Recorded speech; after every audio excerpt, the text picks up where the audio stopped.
Hey guys, Kev here, and I wanted to show you this Combat Beads / Griffin Co. Scout X Series bolster lock. So it's a pretty long name, but it's pretty sweet knife. Now, it is a bit larger than I prefer, as you can see here. It's listed as a 3.5-inch knife. I did do some measuring. It's more like 3.6. Let me grab this here. It's listed at 3.5 on the Blade and Beam website, where they were the ones who sent me this to check out. Thank you to them. They also sent me the fixed blade. I'll show you in a second. I also showed it in a different video, so I'll be brief with it. But you're looking at closer to 3 3/4 on the blade length, and then the cutting edge is 3.5. And then your handle length is 4 3/4. So it's a pretty big knife. It's got good action. Detent is on point. It's got a front flipper design. I do wish this jimping went up another notch. You can see it's just like the original Scout F3.5, I think it was, where that front flipper just, man, I wish the jimping, there was just another one here, or it went up and around. It stops there, so if you don't get it here, you're rolling over the top. But there's enough of a tab there that it really doesn't matter all that much. It does make it harder to do a reach around, kind of reach over it, sort of, but you can get used to that. It's got a fuller on both sides, so you can reverse flick it really well. Great lock bar access. It's kind of got a little bit of Vero going on, I guess.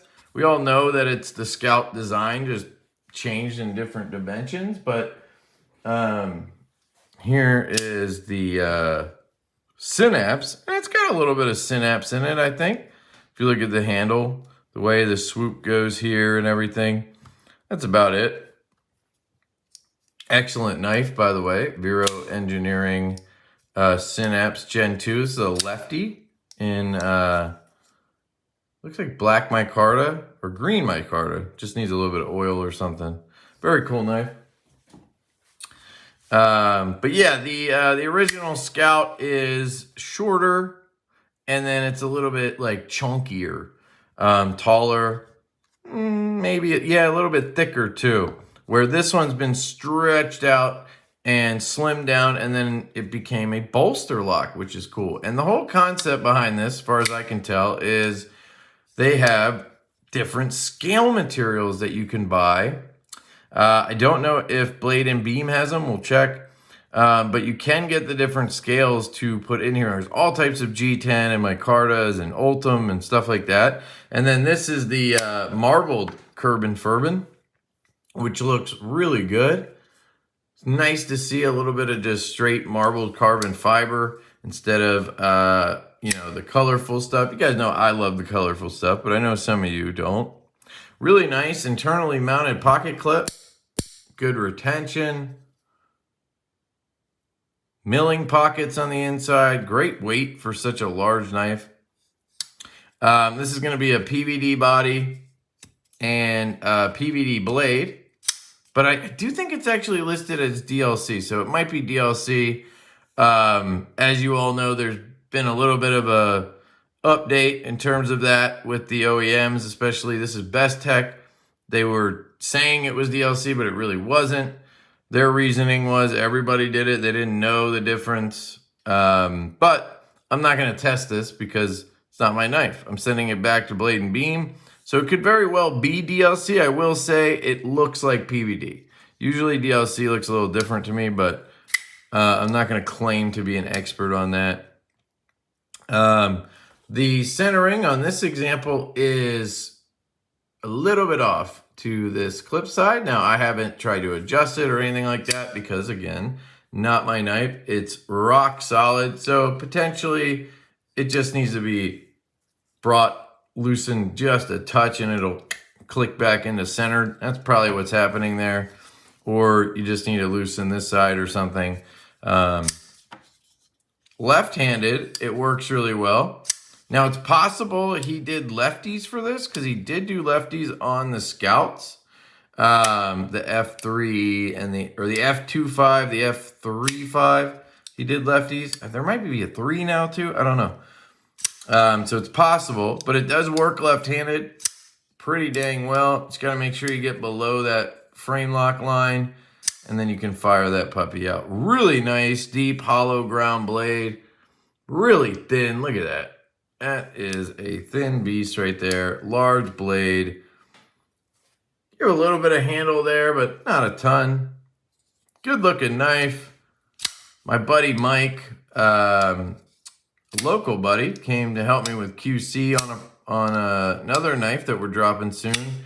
And he brought his. He's got one with I think a hand setting, if I'm not mistaken. Really nice. I like the way that looks. I'm not a big fan of these coated blades without a black wash. If it's tumbled after, I love it. But if it's just a straight coating like PVD, which I'm pretty sure this is, it looks like paint to me. I just don't like it all that much. It's a good look, all blacked out. Just, not my style, that's all. Good jimping, pretty aggressive. Nice pivot collars.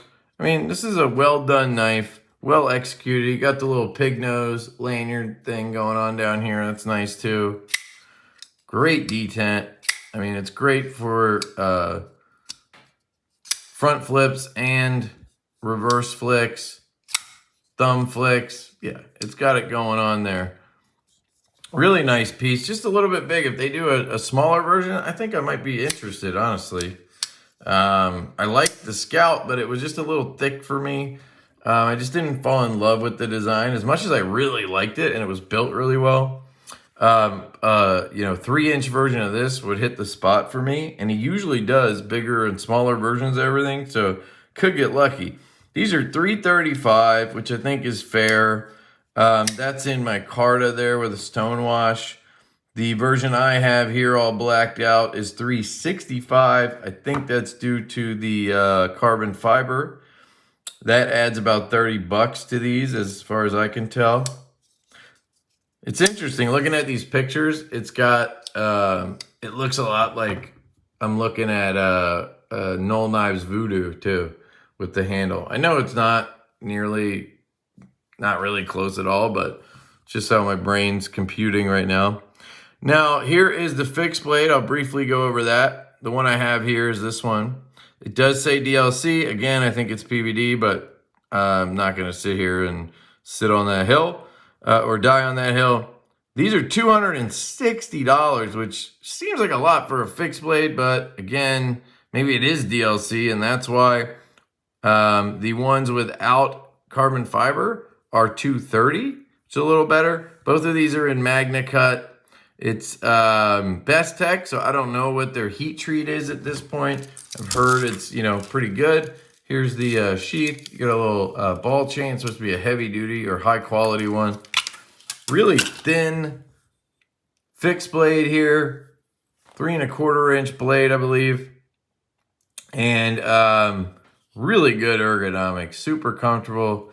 But that's what I was saying. If they had a bolster lock version of this, like if this could just drop down and I could front flip it and flick it, I would love it. I love this size. The weight is fantastic. Full tang on this.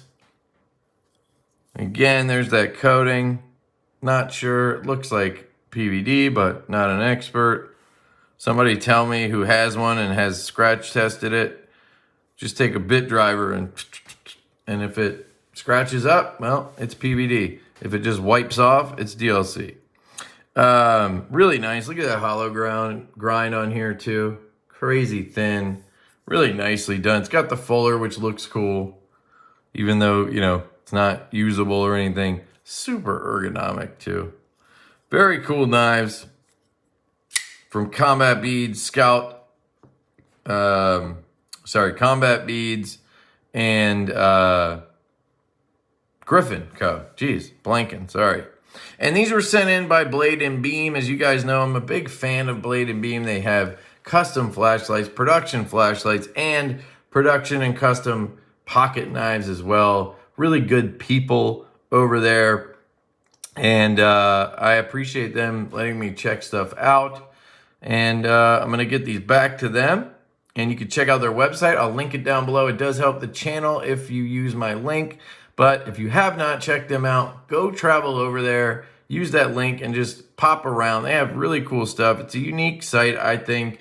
Mom and pop, you know, you have a small business, and I really like to support those, the most out of any dealers that I work with. So let me know if you have any questions. Let me know if you would take the fixed blade or the bolster lock. Do you agree with me that a smaller bolster lock would be dope? And yeah, I love you guys. I hope you have an absolutely fantastic day, and I will catch you later.